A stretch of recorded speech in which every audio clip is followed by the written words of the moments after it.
ನಮಸ್ಕಾರ, ನನ್ನ ಹೆಸರು ಡಾಕ್ಟರ್ ಇಬ್ಬನಿ ಪಿ. ನಾ ಪೆರಡಾಂಟಿಸ್ಟ್ ಮತ್ತು ಓರಲ್ ಇಂಪ್ಲಾಂಟಾಲಜಿಸ್ಟ್. ಇವತ್ತು ನಾವು ಪ್ರಿವೆಂಟಿವ್ ಕೇರ್ ಬಗ್ಗೆ ಮಾತಾಡೋಣ.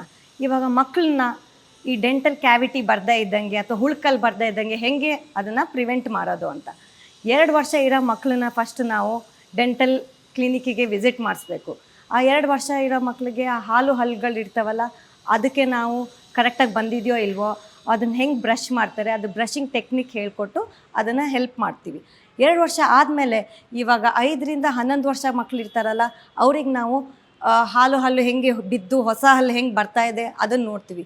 ಇದರಲ್ಲಿ ನಾವು ಬೇಕಿದ್ರೆ ಫಂಕ್ಷನಲ್ ಅಪ್ಲಯನ್ಸಸ್ ಅಂತ ಬರುತ್ತೆ, ಅದನ್ನು ಕೊಟ್ಟು ಬರೋ ಹಲ್ಲುಗಳನ್ನ ಕರೆಕ್ಟ್ ಅಲೈನ್ಮೆಂಟಲ್ಲಿ ಬರಲಿಕ್ಕೆ ಹೆಲ್ಪ್ ಮಾಡ್ತೀವಿ.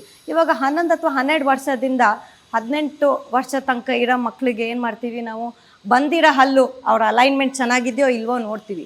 ಅದ್ರ ತಕ್ಕಾಗೆ ನಾವು ಇವಾಗ ಆರ್ಥೋಡಾಂಟಿಕ್ ಟ್ರೀಟ್ಮೆಂಟ್ ಬೇಕಾ, ಅವರಿಗೆ ಕ್ಲಿಪ್ ಟ್ರೀಟ್ಮೆಂಟ್ ಬೇಕಾ ಅಂತ ಹೇಳಿ ಅದ್ರ ಬಗ್ಗೆನೂ ಅವ್ರಿಗೆ ಮಾಹಿತಿ ನೀಡಿ ಬೇಕಾದವ್ರಿಗೆ ಅದನ್ನು ತೊಗೊಳೋಕ್ಕೆ ನಾವು ಸ್ವಲ್ಪ ಪ್ರೋತ್ಸಾಹಿಸ್ತಾ ಇರ್ತೀವಿ.